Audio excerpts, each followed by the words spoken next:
Hello, everybody. My name is Colton from Narrative Inc., and I'm here today with another author interview.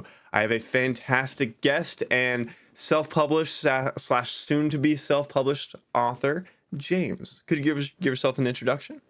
Yeah, I mean, first of all, thank you, man. Thank you for having me on. I'm really happy to be doing this. Well, I don't know if your audience knows this, but we met at Dragonsteel. And I think hopefully next year we'll both probably be back with booths and books. That's the dream anyway. So yeah, man, I'm just really happy to be on here. I've been doing writing recently. I've been kind of on YouTube and the internet and been obsessed with movies and books and everything in between for a long time now. And I found that my kind of initial interest was in the movie industry, but I really found that there's a lot of like bureaucracy.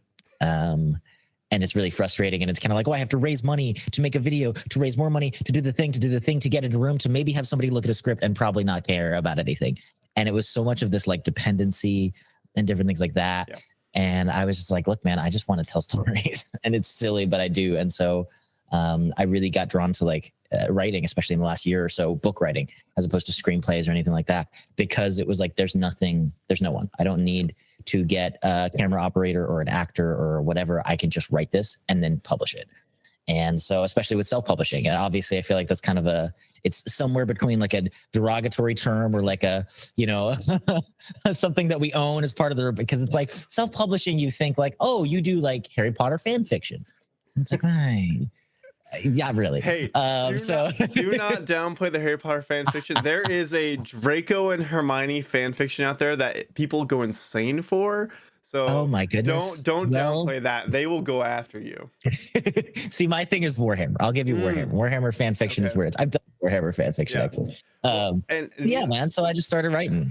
Okay, no, that's awesome. That's actually why I got into writing as well, is because you don't have to worry about anybody else aside from like editors and possibly audiobook narrators, but like everything's on you. You can make it as big or as small or whatever you want it to be, as long as you can learn how to describe it. Yeah. So that's awesome. That's really cool. Man.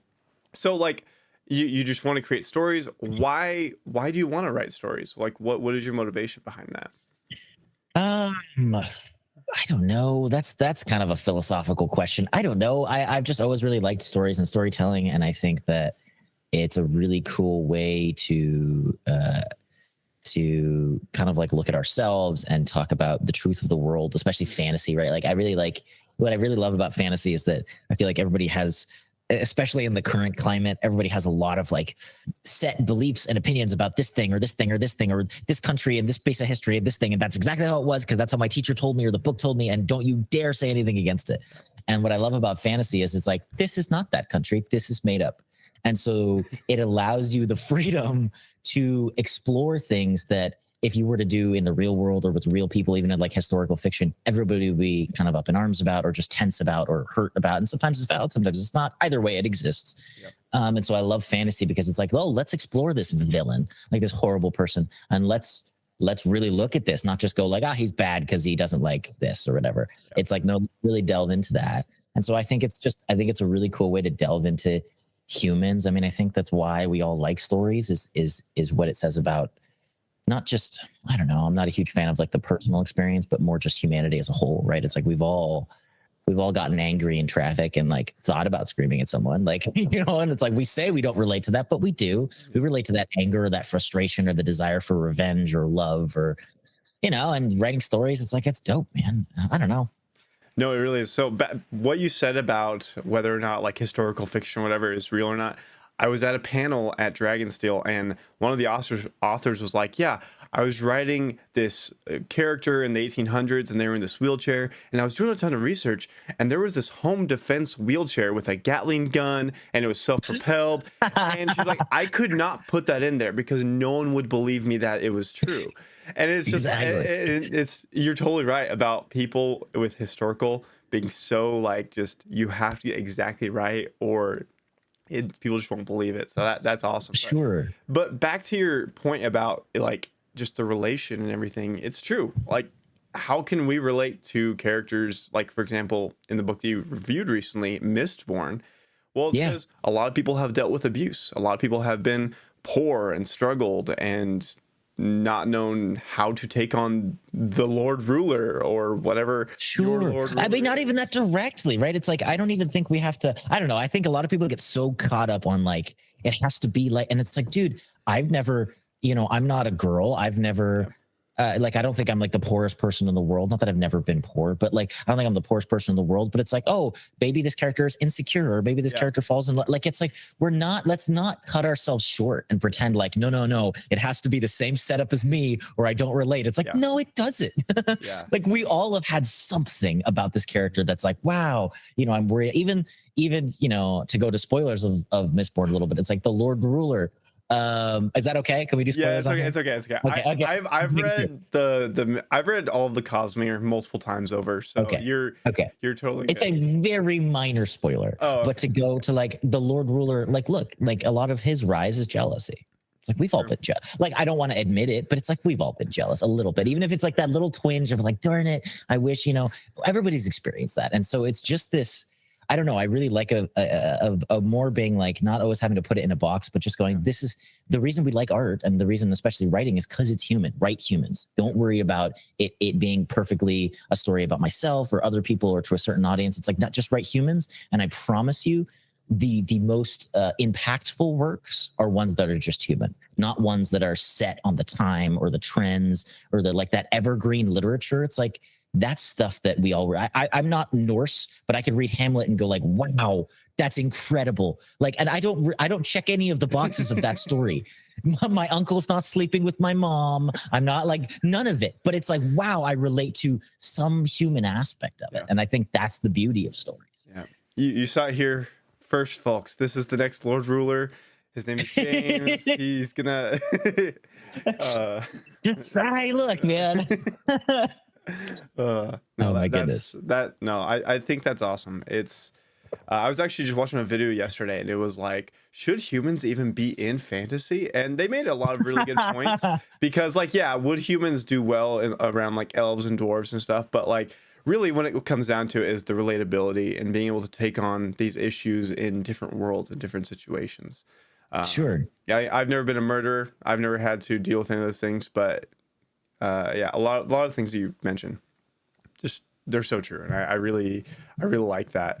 And so I guess like, where do you get your inspiration from when creating stories? Because the at least the first part that I've read of your first two chapters, there's a really methodical murderer who's creating art out of his out of the killings and everything, and but there's also this story of a daughter with her father and like those insecurities and things and how she doesn't feel like she fits in this position really. And so like, where'd you get inspiration for that type of story? And I guess where'd that come from? Yeah, I keep writing women. I don't know why. I don't know what this says about me. I don't know if I'm trying to make it harder for myself here because it's like, but yeah. So I mean, like the book that I'm working on now, the like elevator pitch kind of is like, oh, it's like a Victorian crime thriller set in a fantasy world. So I haven't written enough books to where I could say like, this is my writing process or something like that, and I don't want to pretend that I have one. But I just like horror. I think horror is a really fascinating genre, and I think that it's a fun and sort of new way to explore humanity. It in a way that's like, it's not so nihilistic. Like I feel like a lot of like art now is very like, look at how kind of horrible humans are. No one's good. And horror almost is the best of both worlds, where you can delve into the truly evil, but also there's still kind of a concept of evil and good, because I don't really believe that humans are just hopeless and that we can't kind of pull ourselves out of the muck and rise to something greater. And so, but I still like the muck, like it's dramatic and interesting and also it just looks cool. And so, yeah, I mean, this story came a lot more from just the idea of the murder mystery. Okay. And I kind of had this weird experience where it was almost like I felt the rest of the story kind of fill in the gaps. So I started with kind of like, oh, I have this kind of larger plot and this murderer who is doing these murders and like these artistic murders and kind of making art out of human corpses. And it was like, wow, that's really horrifying and interesting, I think, at least. And then it just, everything sort of started to build from there. I had to stop before I even went into the drafting process and spend probably like 6 months coming up with like a creation story. And like, because I'm very much I don't feel comfortable playing in the sandpit until I figure out what's outside of it. Yeah. And so I had to kind of be like, okay, I need to build all this stuff and figure out this. And so the magic system and blah, blah, blah, blah, which anybody who reads it, I promise you, I have it figured out. And then go, okay, let's focus on this aspect. But it really was the story for me. I've always been a huge believer. Maybe it's just because I come from more of like a film background in the film world. It's like, I know you love your world and everybody loves their world and we want to world build like Sanderson and all the greats. But like the best thing about a story is not the world, it's the characters and it's the plot. Mostly the characters. Every plot's been told before. No plot is genius enough to where it's going to blow people away. It's about your characters. And so I kind of focused on the plot and then really immediately was like, okay, who's my main character and how is she going to act in this world? And it really kind of grew from there where it was just, I kind of had come up with that setup of somebody who has this, is in a position that maybe she feels like she's not capable for. And to kind of explore what that looks like. It's almost it's very interesting, but it's almost like it turned very quickly into like, I wanted to make a realistic girl boss. Okay. I feel like there's so many like girl bosses in Hollywood and it's like, oh, you have this idea of it. And something I wanted to do is go like, look, that's not how humans are. We're not that shallow. And so even this character of like, look, she's trying to be that, but like deep down inside, she is insecure and she's not confident about these things. And she has weaknesses. She can't fight. And I was like, I'm going to do that. Like she's competent in all these different ways, but like, I'm not going to make her good at everything. And so it kind of turned into almost that maybe like, oh, let's flesh out this character of like this girl boss, this like female protagonist and try and make it a realistic character and delve into like, yeah, maybe she does say this and it's a little unrealistic, but it's because she's insecure and she's trying to look better than she is or different things like that. And it like, man, it takes on, at least for me, it took on a life of its own. And it was like, oh, and then you kind of, everything sort of goes the way that it goes. And hopefully it turns out great. I'm really proud of it, but well, we're yet to see what people think. Yeah.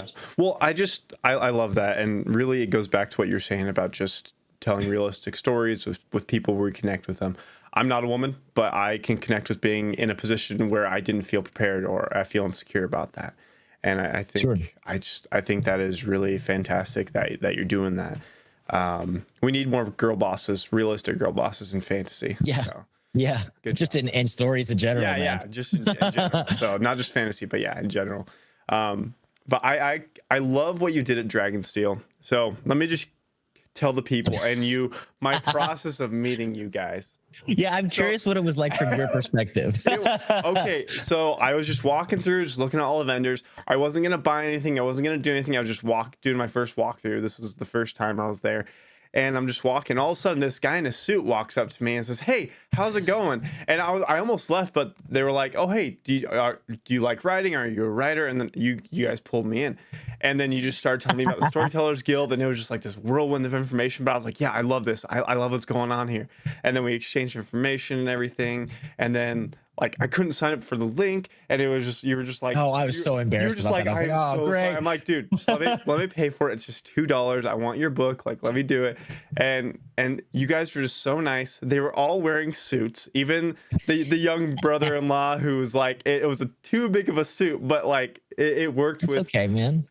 It worked with what you guys were doing, and just the energy that everybody was giving off was just really impressive.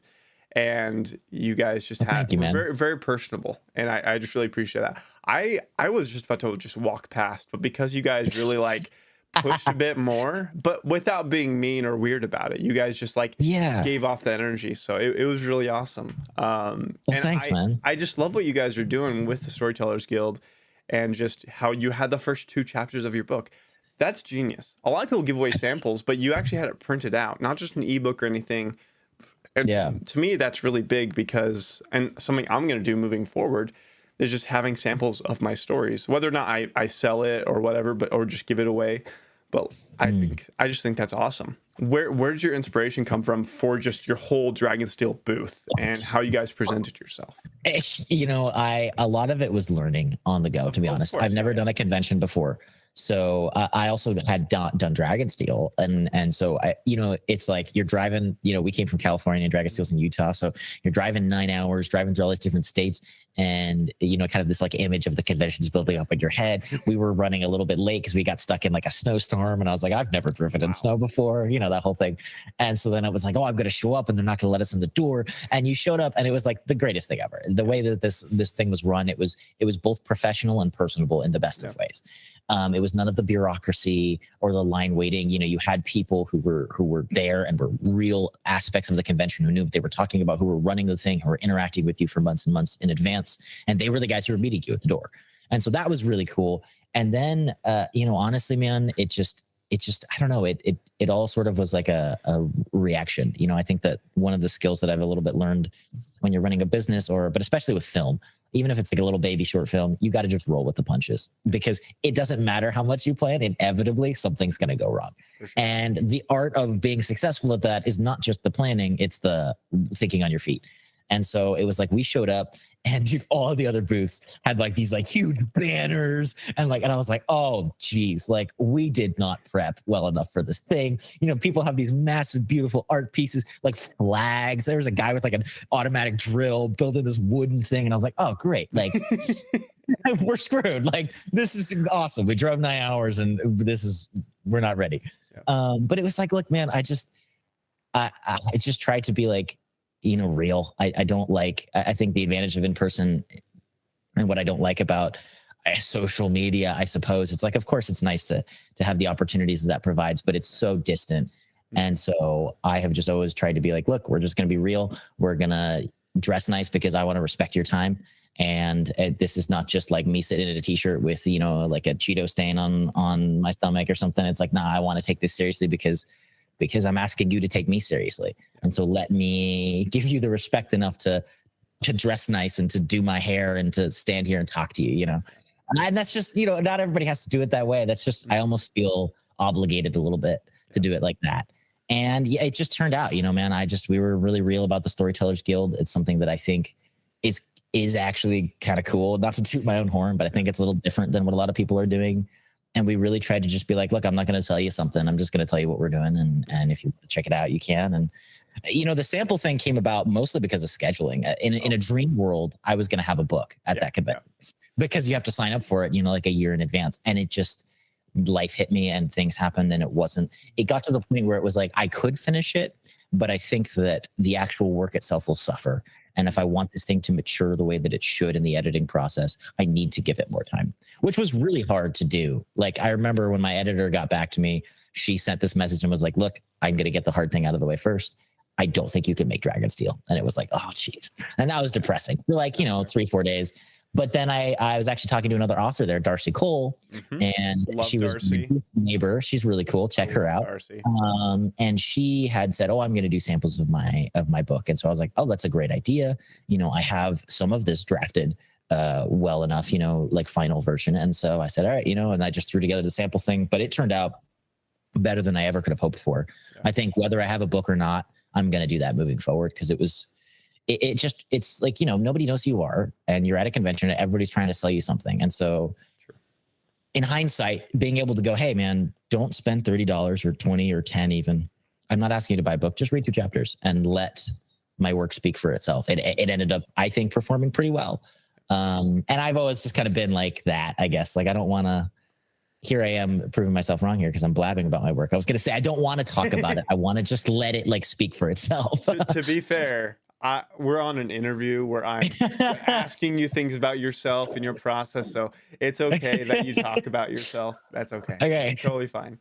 How old are you, James? I'm 21. See, that's just, it's so impressive to me how much you've accomplished by 21. Whether or not you think you're successful or not, wherever you see yourself or whatever, like I'm 28 years old, and I'm just getting to this point where I'm like, oh yeah, I kind of know what I'm doing. I know what I want to do. But the fact that you're 21, you've already done multiple ventures, you're going to conventions, you almost have a book published, you're getting married, like all these things, like congratulations. I just want to like, I don't know if anybody tells you this, but like, good job. You're doing awesome. Like you're doing really good for being 21 years old and doing all this. Like that's so cool, dude. Thank you, man. I mean, look, I believe in doing it and failing publicly. Yeah. Don't wait. Don't prep it. Do it. You're gonna fail. Yeah. And then it's kind of cool because you can look back and go like, wow, that was really embarrassing. Like that first video I made 7 years ago or whatever it is, right? Like you can look back and go like, that's really embarrassing. But to own it, at least I've tried, and go like, yeah, but I have videos now, and you can watch that video and go, wow, that's weird. And then go watch the video now and go, wow, that's maybe a little less weird. And just go like, you know, you learn. And if you're going to try and do this publicly, I suppose you can kind of just go for it. There's so many opportunities presented us now with the internet. And the one advantage of that is that you can just turn on a camera or sit down at a computer and write a book and do it. Yeah. And figure out how to do it better the next time. Not do it and spend all your time in prep. Yeah. No, I think failing publicly and just going for it is so important. That's kind of been my philosophy. I wish I would have learned that earlier in life, because then I probably would have been way further ahead than I am now. But like for NaNoWriMo, I wrote the first draft of a novelette, and I put up on my website. Nice, and man. It's completely rough draft, have not done any editing whatsoever, but it's there. And because I just want to show people, hey, it's okay to put out rough drafts and everything. And I wish more big time authors would do stuff like that to show us, hey, they make a ton of mistakes too, and they don't have everything fully fleshed out in their first draft, and they're just doing this. And so I think failing, super important. And also just if you can give people a sample of your work like you did, I think that's even cooler. It makes things even better for you, because even if you do change those first 2 chapters, for me, I have a signed copy of the original first 2 chapters of your book. Yeah. And I mean, that's the dream. In my head, I was like, oh, one day these are going to sell on Craigslist for like $1,000. Like, oh, you have the DragonSteal copy. Yeah. No, it's a DragonSteal 2023 copy. I'm never giving it up unless somebody like offers me like $1 million. Oh man, dude, if they do, go for it. I'm like, hey James, we'll be. I'll keep signing more for you. Here, I got you, bro. Make your money. we'll be in this cul-de-sac of all the authors from DragonSteal that we met. Like, hey James, I had to sell another one. Can I get another copy, please? Oh my goodness. Yeah, man. No, it's cool. It's that was something that made me feel better. Is I was listening to some Sanderson thing. He's got a lot of content. I forget what it was, and he was talking about how he struggled with the same kind of thing where he didn't want to edit his work. He wanted to just write something new and apply what he'd learned. And that's something that I've very much related to. And I felt a lot better. And not that I feel like my book is edited, I promise. I think it's decently written. But just the idea of like the reason I started out doing short stories was because I was like, I'm just going to write this and I'll take the criticism or the rejection from a publisher and then learn. And I really like doing it. And I really hate how much time people waste going like, should we do that? It's like, just do it and learn, and then do it again and keep doing it. And I promise you'll get better. And I think that there is a really like deep sense of satisfaction that comes from finishing a thing. And that doesn't mean being popular for it or being paid for it. I mean, we're writers, so let's be real. We're never getting paid. True. But like, it's not about that. And like, just kind of like learning to appreciate like, hey, I finished this thing. And like, my buddy read it and he thought it was cool. And like, I finished it. And I'm sure there's like some psychology to back it up as far as like, do you get a dopamine rush or whatever from finishing a task? But I've always liked that. And that's kind of what's pushed me forward. So no, that's fantastic. That's one of my philosophies when I am doing my writing coaching, or just telling people when they want to start writing. I'm like, don't write a novel. Don't go anywhere big. Just write some short stories within that world, because you're going to flesh out things you had no idea about. And that's what I've been doing and what I love doing. Short stories are so underrated. I think I don't think people give them enough value because they're short stories. No, there are some short stories, like Ray Bradbury is one of my favorite authors because of his short stories. I love Fahrenheit 451. I love his other work. Yeah. But the Martian Chronicles, which is his big anthology about Mars and everything, is one of my favorite things of all time, because the short stories in that are just so good. And not just that, it breaks my heart that there is no short story market. Like I want to bring it back. Like I swear, like Dude. more than any series or anything I've planned. You and me, let's do it. Yes, let's do it. 100%. Like I've always been like, if my book sells well and I get enough of following, that's the first thing I'm doing. I don't want to go do the sequel. I want to like make a short story anthology because like you need a following and a market for it because there is none. But dude, like I love Flannery O'Connor. She's one, and obviously she's like critically acclaimed for a reason. And her books. Her book isn't as well loved. I haven't read her book, to be honest, but her short story, brutal. Like you read it and you're like, oh my gosh, like you wrenched my heart out in 4 pages. Yep. It's like, I love short stories. Okay. I gotta send you one once this is 100%. over. It's by an author that I interviewed earlier this year. Her name's Elliot Wink. It is very, it's about a hotel. And when everything clicks, you're just like, oh, this isn't just a hotel. You're going to love it. You're going to love it. But okay, I'm excited. I got to ask you something here. So Narrative Inc., me and my small team and a few friends, we're going to be putting together an anthology this coming year. Would you like to be a part of that? I would 100% like to be a part of that. Awesome. 100%. Yeah, I dig short stories. We're still putting together all the details and everything, but I would love if we could collaborate on that. I think that would 100%. Let me know about that. Awesome. Yeah. Yeah. We'll talk. My people call your people. Yeah. Of course. Yeah. I got to schedule it, talk to my secretary, everything. Yeah. Okay. So as we're getting near the end here, I have to ask a few more questions. Sure. First question is, what is the Storytellers Guild? We've mentioned it a lot, but we haven't actually like dug into it. Like what is it? Sure. Okay, so the idea came up because I don't understand email lists, and maybe I'm just insecure about myself. But I'm like, dude, there's no way somebody wants to hear about the muffin I ate for breakfast. I'm sorry, and I'm not going to subject you to that. There's no way in the world I'm doing that. And so I was like, I want to do an email list different. I want to do it where it actually gives you something more than me talking about myself. So I came up with this idea for this thing called the Storytellers Guild. And it's like a writers group meets book club sort of thing. Yeah. And it ended up kind of even turning into more of an idea than I thought. So there's like a kind of a free version of it where it's just a regular email list and you get a free short story from me every month, which I was like, look, I just thought it was cool. I want to give back. And then the sort of quote unquote premium tier, I made it as cheap as is humanly possible. It's $2 a month. Yeah. And basically the whole idea is I wanted to create this like community. It's closed from the internet and it's not just like a Patreon.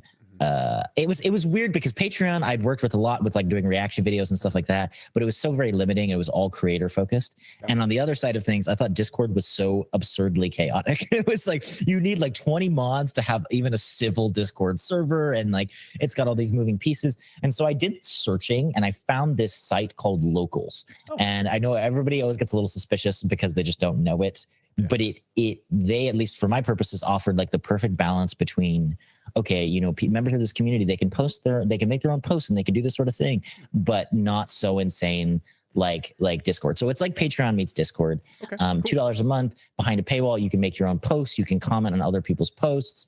And then what we're doing kind of as like the head of it, so to speak, is, I'll post up like, daily kind of like reflections or different things like that people will engage in just kind of a discussion about like, what do you think about dragons or AI or whatever. And then because I'm just reading so much. Yeah, love dragons. Exactly. Love AI. AI dragons, even cooler. Whoa, like mind blowing. That's my next short story. Inception. Yeah, exactly. Yeah, you could. Thank you. Oh my gosh. It's on record. That's mine. But yeah, so, and then once a month we're doing this thing because I wanted to kind of, I just want to have fun with it, man. I dig stories, I dig writing, and I like making stuff. So we came up with this idea where once a month people submit their own short stories. Oh, cool. And we'll pick our favorite one and turn it into an audiobook, which a lot of people like, and it's cool. And we did audiobook because I'm lazy and I like listening instead of reading. But also, as far as like a technical thing, it saves your rights. True. So if you love this short story and you're like, I want to go publish it, I'm not even sure our publication would mess with that anyway, but just in case it would, you still have publishing rights because they separate audio from other sorts of stuff like that. So we do that. We do book reviews and different things like that because I'm just reading a lot. And so far, PostDragonSteal has been really cool. I think we have a really kind of healthy community, and it's not so big that like you're just lost in all of it. It's like there's a lot of people, and it's like, oh, Jeff, man, like I know him. He posts all the time about this stuff. That's so cool. And like, you know, you get to know people, and you know, like the other week we did a thing where I was like, all right, you know, I filmed myself and was like, oh, I'm James, I'm blah blah blah blah blah. Everybody else is do the same thing, and people are like, oh, I've never been on camera before, but I'll do it. I gotcha. And so it's like it's cool. It's like, all right, man. Like we're just kind of building this community of writers where it's not so intimidating, because the literary industry is incredibly intimidating. And I'm not even blaming them for it, but there is nothing more heartbreaking than getting like a cold rejection letter from a publisher being like, we are not interested in this at this time, blah, blah, blah, blah, blah. And you're like, this doesn't mean anything. And so then your brain immediately goes like, did they not like my personality? Maybe it was this, like, and you're like lost. And then, and you get, it's really hard to be like confident or to even know what like needs fixing. And I'm not blaming these guys. They got a million short stories coming in every day and doing whatever. But I wanted to find a way to go like, nah, send this out and have some people go, hey, man, this wasn't great, but you can work on this or whatever it is, but in a way that it's not like going to just destroy any motivation you have to write again. You know, we're delicate flowers, us writers. And I get it. Just work with it. Don't like wreck someone. But you also need to take criticism. Yeah. So, yeah. No, that's fantastic. I love that. We need to finalize my membership because like 100%, man. Yeah. It didn't work out, but now that I'm hearing actually more about it and like not just your elevator pitch, I'm like, yeah, I'm sure. there. I'm there. Yeah. I need one of my biggest things right now is trying to help people understand reader groups that are both beta, alpha, and just in general kind of your market research groups, and like if people like it or not. Something like that is just like basically the same thing, and that's fantastic. So yeah, we need to finalize that. We'll do that off camera and whatnot. No, for sure. Yeah. But yeah, I love that so much, especially the monthly short stories from you. I think that's really is good practice, but also be like, hey guys, here's my stuff I'm doing. So yeah, nice. Awesome. Okay. Yeah, it's fun to hear your story as an audiobook too. Like I had that experience even just with other stuff, and it's like mind blowing to hear your story as an audiobook and go like, it gets you to write the next day. You go like, oh, that was so sick. I'm so inspired. And you keep going. And that I want to try and give that to people. Yeah, no, for sure. Okay. Last question, I think. Sure. So what are your ultimate goals with storytelling? What are my ultimate goals with storytelling? That's a big last question. Wow. I just want to do it full time or have at least have enough of a like audience to justify putting time into it. It's like, I don't know, maybe that's just me that struggles with that, but it's like as an adult, you have so many different things you're trying to balance. And, you know, like you mentioned, I'm getting married here and I take that very seriously. And so, you know, my focus is very much like, look, now, you know, I have a wife and, you know, hopefully maybe, you know, kids at some point soon. And so it's also like, you know, I now think that like, that's not trivial. Like I'm taking this thing on and I have a duty towards that and a duty to like put in the time that I'm kind of saying that I will do when I make this vow and, you know, this ring and everything like that. And so it's always then kind of like, okay, you know, like if it came to it, I never want it to, it doesn't mean it has to, but if it came to it, it's like this passion goes to the side. Yeah. You know, if it's, you know, hey, your kid's sick today or I write today, it's like, screw writing, my kid's sick. Even if I hate that, like, even if that really bugs me. So I guess my goal with writing, the dream would be like a successful author. I mean, I think we all have that, but the kind of more, maybe we'll call it realistic or local goal right now is just to have like, you know, stories take on a new life when people read them. It's not like I'm just vain and I want people to, I mean, I do want people to read my work, but it's more than that. I think that when a story has people to read it, it is now a new thing and there's a new aspect, a new dimension almost added to this story. And I want that. I would love to have an audience to share the work. And like I said, maybe just enough to almost justify the time that I'm spending doing it, if that makes any sense. Yeah, I get it. Because it's cool, man. It's cool to write. And I have a lot of ideas and a lot of stories and I love fantasy and I love storytelling. Like that just bottom line, I just love storytelling. And anytime I walk away from it, if I do anything that remotely reminds me of it, it just like brings it back to me where, you know, I'll go to like, you know, my like sister-in-law's ballet performance. You're like watching it and not trying to like make it all about you, but in the back of your head, you're like, dang, man, I love freaking performing or stories or like, I love this. And so I have to try to kind of make it a part of my life, I suppose. Because I think it's really cool and it's fun. And yeah, man, I love stories. Nice. That's really what it comes down to. That's awesome. Okay, final actual last question. I just wanted to get all your words out right there. Last question. What have been your favorite pieces of media, movies, games, books, whatever from like the past year that you've read or encountered. Gosh. Okay. Well, I mean, Dune was great. I had never read Dune. I just read Dune. That was pretty. I'm pretty unread. So before everybody gets angry in the comments, there's a lot of like mass. Even Ray Bradbury. It's like I gotta read 451. I have it. I bought it, and I haven't read it yet. So books in my book knowledge is very minimal still, and I'm learning. But Dune probably is a number one up there for me. I'm so incredibly excited for part 2 of the Dune movie now, because now I know what's like going to happen. It's going to be insane. It's going to be insane, and it's going to be incredible. Shoot, man. I mean, I got a little bit into Warhammer for a while there. There's some really cool Warhammer books. Even if you don't know anything about the universe, which I didn't, that was pretty cool.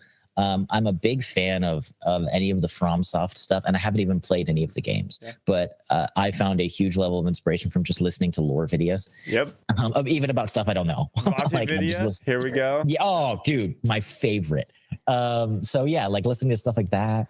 That was really cool. I'm trying to think movies, man. I watch so many movies with the reaction channel. My mind is going blank. Okay, here. I'll just do a Christmas movie. One of my favorite movies that now is added to my list every year is Klaus. Dude. Nobody talks about this Christmas movie. One of the greatest animations of all time. Give me a second. I love Klaus so much that I have the art book. I need to get me one of those. That's sick. That's so sick. That's such a great movie. It's such an incredible movie. It is like the art is gorgeous. Dude, I got this because it came out that first year. It makes me cry every time. It's just 100%. Like I love it so much. As you can tell, I'm a fan. Well, and the animation style, right? So they had to invent a whole new type of animation because it's 2D animation, but they had to create a simulator, which has never been done before, that simulates 3D lighting effects and 3D shadows on 2D images, which is, if you know even the smallest bit about animation, mind-blowing technology. Like, that is so revolutionary. It's insane. No, it's so I just... Yeah. I think that's it, man. I don't know. I don't know. I don't know what else. No, I'm sure there's a movie that the moment this like stream ends, I'm gonna go like, dang it, that was my favorite movie last year. But I can't think of anything else off the top of my head here. You're good. No, that's awesome. I love that, and I love that you admit that you're like, hey, I'm not that well read, but I'm trying, and I think that's awesome. Just because you're pretty new to this world of writing and reading and publishing and everything, and I think that as you. One of the biggest things that I've learned is don't care about being derivative. Just write stories, just write awesome stories, because you're gonna find, oh man, this thing was similar to what I wrote, and they did it better. But no, it's your own voice. Just keep going. Like, you got it. You're doing awesome. Yeah. So. Well, thank you, man. One book that I will kind of shout out to give you on your TBR that I'm sure is massive already is it's it's called Breach the Peace. I have that. I have it somewhere over here. Breach of Peace by Daniel B. Green. He's also a big YouTuber. Oh yeah, I read it. I listened to the audiobook. Oh, you did? Okay, cool. I was like, there's with like kind of the setting a little bit, and the murder is really gruesome and everything. There's some similarities that I liked between your stories, and so I just wanted to. But yeah, that's an interesting story. Yeah. So anyway, I thought I shout that out, but anyway, thank you so much, James, and I guess thank you, the Storytellers Guild. I really appreciate you sitting down with me and being so willing to change schedules and everything, because no worries, man. Guys, if you're ever going to do an interview or meet with somebody, double check the time difference. And dude, they always get you. They always freaking get you. I've been doing interviews and stuff for a couple years now. It still gets me. So dude, you're not an interviewer, a proper interviewer, until you've screwed up the time zones, until you've deleted a whole interview. That you haven't done it until that happened. It's happened. Both of those have multiple times. So see, told you. When you listen back to your interview and the audio's corrupted, or you realize your thing wasn't connected correctly, you're like, oh.